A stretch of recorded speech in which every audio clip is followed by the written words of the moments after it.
Leçon de l'école du sabbat. Mardi 2 mai 2023. L'instruction de l'ange à Daniel. L'instruction de l'ange à Daniel. Lisons Daniel chapitre 9, le verset 23. Là, il est écrit: Lorsque tu as commencé à prier, la parole est sortie et je viens pour te l'annoncer car tu es un bien-aimé. Sois attentif à la parole et comprends la vision. Amen. Quelle instruction spécifique l'ange donne-t-il à Daniel? Pourquoi est-elle importante pour comprendre la signification de la purification du sanctuaire dans Daniel 8, le verset 14?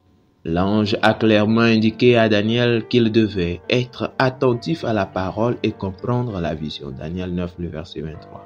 Quelle parole et quelle vision? Puisqu'il n'y a pas de vision enregistrée dans Daniel 9, l'ange Gabriel doit parler de la partie de la vision de Daniel 8 que le prophète n'a pas comprise, la vision des 2300 jours. Daniel 8, le verset 27. Gabriel continue dans Daniel 9, le verset 24 à 27.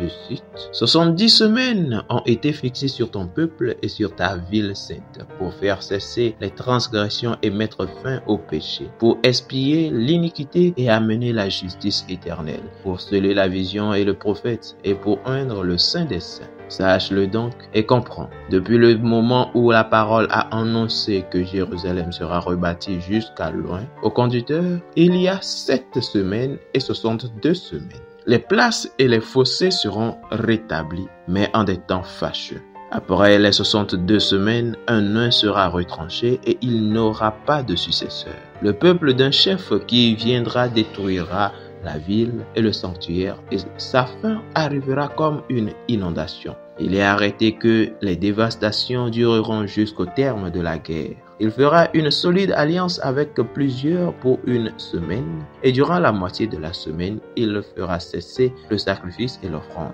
Le dévastateur commettra les choses les plus abominables jusqu'à ce que la ruine et ce qui a été résolu fondent sur le dévastateur. Amen. De quels événements de la vie et du ministère de Jésus s'agit-il? La première partie de cette prophétie concerne le peuple de Dieu, les Juifs. 70 semaines ont été fixées sur ton peuple, la nation juive. Daniel 9, le verset 24. Dans la prophétie biblique, un jour prophétique équivaut à une année prophétique littérale. Ézéchiel chapitre 4, le verset 6. Nombre chapitre 14, le verset 34. Généralement, dans Daniel et dans Apocalypse, lorsqu'il y a une imagerie symbolique, il y a également une prophétie de temps symbolique. L'une des façons dont nous pouvons être certains que le principe jour-année de la prophétie s'applique ici est que lorsque nous l'utilisons dans la prophétie de Daniel, chaque événement sur la ligne de temps ressort parfaitement. Voilà la leçon de demain. Si nous appliquons ce principe, 70 semaines sont composées de 490 jours. Puisqu'un jour prophétique équivaut à une année littérale, 490 jours correspondent à 490 années littérales.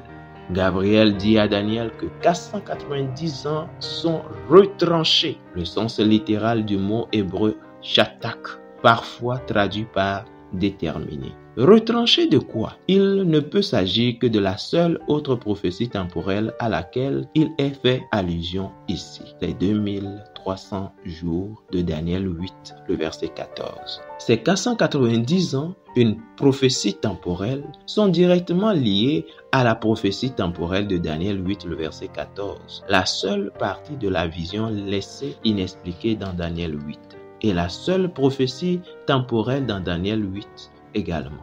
Ainsi, nous pouvons voir que Gabriel, avec cette prophétie, vient aider Daniel à comprendre ce qu'il n'a pas compris dans le chapitre précédent, les 2300 jours. Fidèles auditeurs et internautes, que Dieu vous garde. Amen.